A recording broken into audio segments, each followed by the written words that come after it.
I never wanted to visit Hollow Hill. Everyone in my hometown whispered about it, the abandoned house at the top of the hill, decaying since the 1950s, boarded windows, overgrown yard, rumor of a family that vanished overnight. Kids dared each other to go there. Adults avoided the road entirely. I didn't believe in ghosts. I didn't believe in curses. I was 22, curious, and I thought maybe I could see for myself what was inside. It started with a car ride up the hill.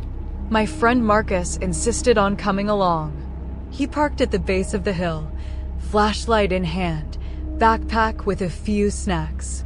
The sun was just setting, painting the sky blood orange over the treeline. The first thing we noticed was the silence. The kind of silence that feels heavy, like the air itself is holding its breath. Even the wind seemed to avoid the hill. We joked nervously, but laughter felt forced. The house appeared through the trees, larger than I expected. 3 stories, roof sagging, walls covered in peeling paint and ivy.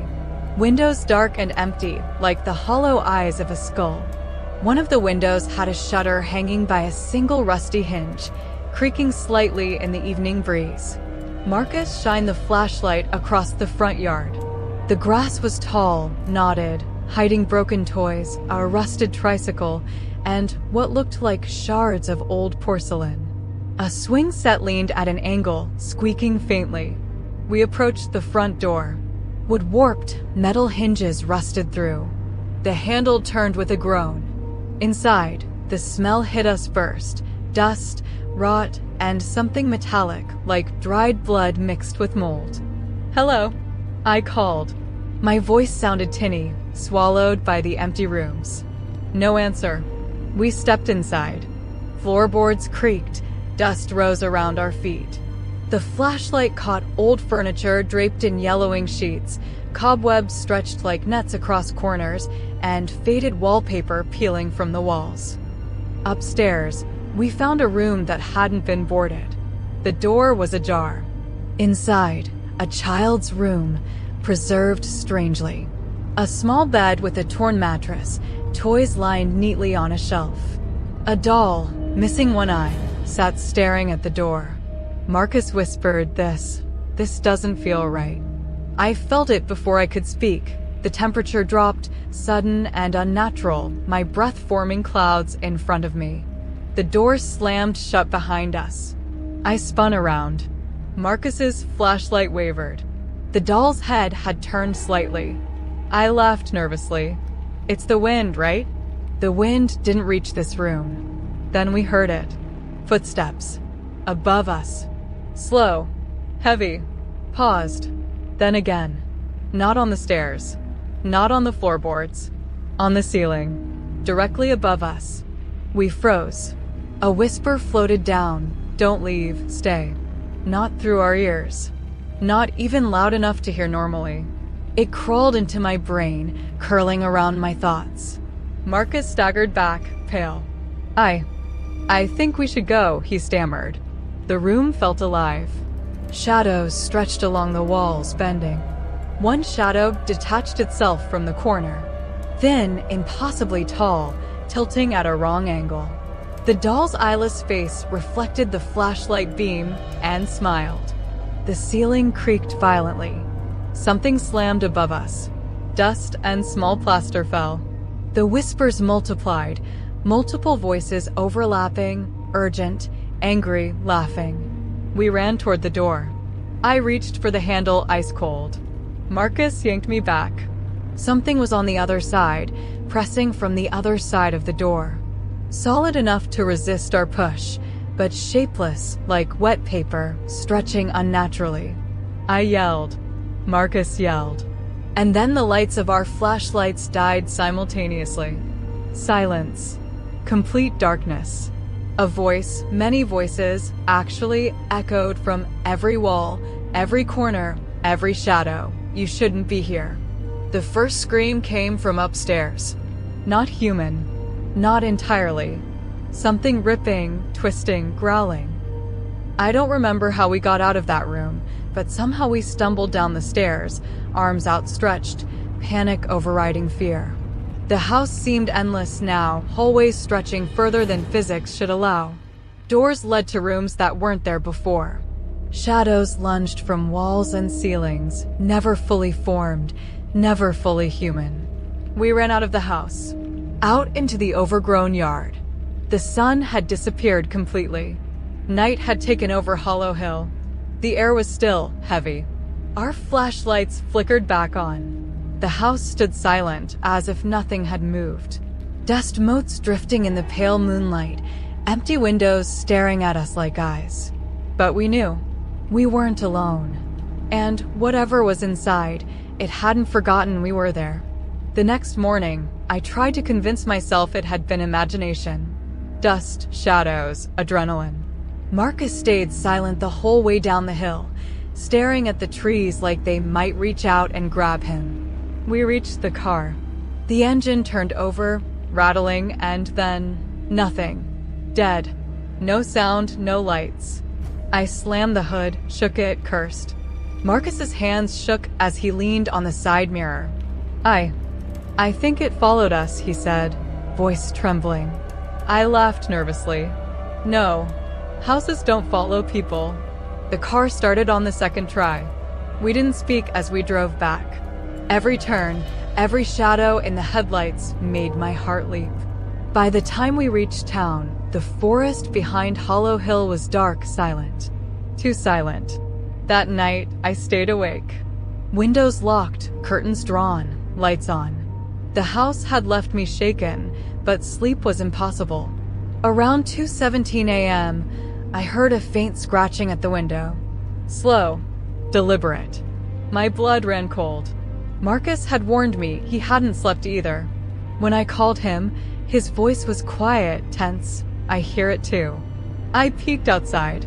The moonlight revealed a figure between the trees across the street. Human-shaped, but wrong. Limbs too long, posture unnatural, head tilted sideways like it had no idea how it should balance. Its eyes reflected faint red, like coals buried in darkness. I froze. It stepped closer. Not fast, not hurried, patient. Observing. Waiting. Then I heard my own voice. From inside my bedroom. Calling my name. I ran in a circle, trying to locate the sound. Nothing. Just the window. Just the shadow outside. The whispering began. Soft at first. You left me. You shouldn't have left me. Then layered, overlapping. Marcus's voice. My mother's voice from childhood. Random words I didn't understand. Each whisper sinking into my mind, curling around memories, twisting them. I tried to block it. Tried to scream. My voice failed. Suddenly, my reflection in the mirror moved independently. Eyes glinting red. Mouth curling into a smile that wasn't mine. It raised a hand. I watched mine mimic it, even though I hadn't moved. I stumbled backward, falling over the bed. Behind me, the shadow at the window pressed against the glass. Limbs bent at impossible angles. A faint click as one of the joints snapped unnaturally. I screamed. The shadow retreated slowly, deliberately into the dark trees across the street. But I knew. I didn't need to see it to feel it. It was learning. Over the next week, every reflection became a mockery. Every night, sounds crept closer. Footsteps outside the door, whispers in the walls, the faint dragging of claws over the floorboards when I was alone. Marcus called me one night, voice frantic. It's not just following us, it's learning our routines. It knows when we wake up, when we leave. It waits. Patiently. It's inside the town now. I didn't sleep again. Not properly. Every shadow became a threat. Every creak of the house sounded like bones bending, stretching. The whispers knew my deepest fears. My mistakes. They twisted my memories against me. Then came the knock at the door. 3 slow, deliberate raps. Not polite. Not human. Tap, tap, tap. I knew it didn't need to knock. It was letting me know it was watching. Waiting. Calculating. When I looked through the peephole, the street was empty. No one. But in the reflection, behind the streetlight, a tall figure lingered. limbs bending wrong, head tilted, red eyes glowing faintly. And it smiled. By the third night, I was losing my mind. Every shadow moved. Every reflection whispered. Every sound, doors creaking, floorboards groaning, even the hum of the refrigerator, was wrong. It wasn't just my imagination anymore. Something real was inside my home. Marcus didn't answer my calls. Phone lines crackled, distorted, repeating my voice instead of his. Then came the pounding. Heavy, rapid. The wall shook. My bedroom door rattled as if something on the other side weighed hundreds of pounds. I grabbed a kitchen knife, trembling, flashlight shaking in my other hand. I whispered Marcus's name, hoping, praying. A voice answered from the hallway. Gianna. It wasn't him. Not entirely. It mimicked the way he spoke, but warped. Slow, clicking, like teeth grinding behind the words. I swallowed. Marcus? No answer. I stepped into the hall. The living room was empty, or appeared to be. Then I saw it. A tall, distorted figure crouched in the corner, limbs bent at angles that shouldn't exist. Its face partially human, partially something else, skin pale, eyes glowing faint red. Behind it, shadows moved like liquid, stretching toward me. Something in its posture made me realize it knew the layout of my house now. I raised the knife. My hand shook violently. The figure tilted its head. Then, silently, it split. One shadow morphed into Marcus's exact shape. Same clothes, same posture. Same nervous grin he always had. Marcus? I whispered. The copy tilted its head, mimicking him perfectly. Then its smile widened, stretching too far, jaw cracking. I screamed and swung the knife. It passed right through him, hand sinking into empty air. But I felt a cold pressure on my chest, like icy fingers squeezing. My legs buckled, and I fell backward. Something whispered in my ear, my own voice this time. You can't stop it. You're not leaving. I scrambled to my feet. My apartment had changed. Rooms I didn't have appeared. Doorways twisted. Shadows of furniture slid along walls where nothing existed. The entity was learning, shaping reality to trap me. I ran to the window.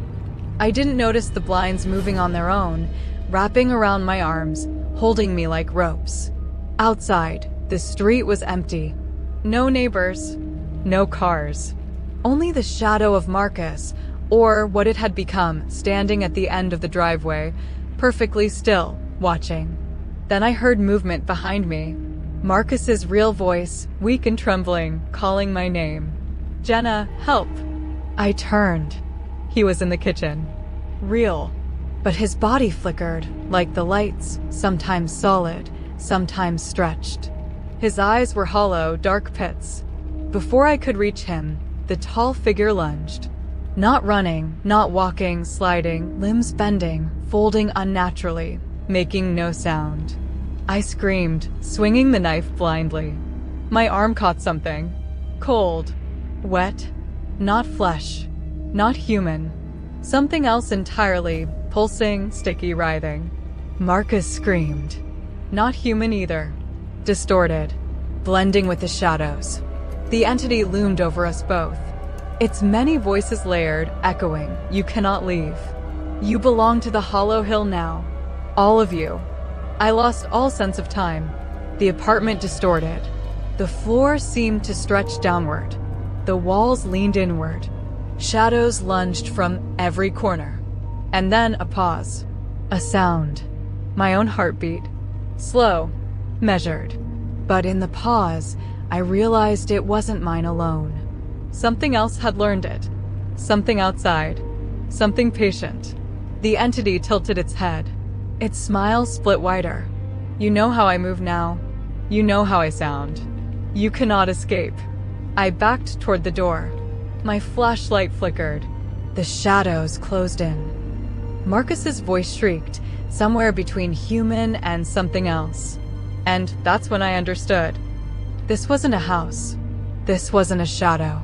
This was a hunter learning to be human, using everything I knew against me. I screamed. I ran. And the walls of my reality bent around me. I don't remember opening the door. One moment I was trapped in bending walls and screaming shadows, and the next I was outside on the street, gasping for air like I'd been underwater too long.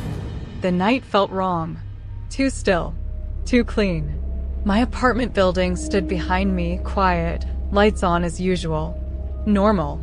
Almost comforting. Almost. I ran. I didn't stop until my lungs burned and my legs gave out 2 streets away. I collapsed beside a parked car, shaking, crying, laughing all at once. People passed me. No one stopped. No one noticed anything wrong. That should have scared me more than it did. Marcus was gone. His phone went straight to voicemail. His apartment was empty, no signs of struggle, no blood, no broken furniture. Just a single thing left behind, muddy footprints leading from his bedroom window into the wall. The police called it stress, hallucinations, trauma. They told me Hollow Hill had been abandoned long before I was born. No missing family, no records, no reports. They were wrong. Weeks passed, then months. I moved cities, changed my number, tried to forget, tried to sleep. But sleep never came without dreams. I dreamed of the house, always standing, always waiting. Sometimes I dreamed I was inside it again, walking through endless hallways. Sometimes I dreamed I was the house. That's when the reflections started again. Not every mirror, just some. A store window, a dark phone screen, the surface of a turned-off TV. I'd catch my reflection moving half a second too late, smiling when I wasn't. Learning. I started recording myself while sleeping. The first few nights were normal. Then, on the 5th night, I heard footsteps in the recording. Slow, careful, circling my bed. The camera never showed anything, but the audio picked up breathing. Not mine. I stopped recording. One night, while brushing my teeth, I finally saw it clearly. My reflection didn't copy me. It watched. Its eyes glowed faint red. Its mouth moved without sound. Then I felt pressure behind my eyes. Memories surfaced that weren't mine: cold soil, rotting wood, voices trapped inside walls. I saw people enter the house over decades. Some ran. Some stayed. None left whole. The truth hit me like a physical blow. It never leaves the house. It doesn't need to. It sends pieces of itself out, fragments that attach, follow, learn. When someone escapes, it lets them go, so it can study the world through them. Through me. That night, my phone rang. Marcus's number. I answered without thinking. Silence. Then breathing. Then my own voice spoke back to me from the speaker. Don't worry. I know how to live here now. The call ended. 2 days later, the news reported strange disappearances near Hollow Hill. Hikers. Teenagers. A family whose car was found abandoned at the base of the road. They said witnesses reported someone calling for help, using familiar voices. I moved again. And again. It didn't matter. Because now, sometimes, when I speak, I feel something listen. Sometimes, I say things I don't remember thinking. Sometimes, people flinch when they look at me, like something about my posture is wrong. Like my shadow bends when it shouldn't. Last night, I stood in front of a mirror and practiced smiling. It smiled back perfectly. That's when I understood the final truth. I didn't escape Hollow Hill. Hollow Hill escaped with me. And now, wherever I go, the house is already waiting.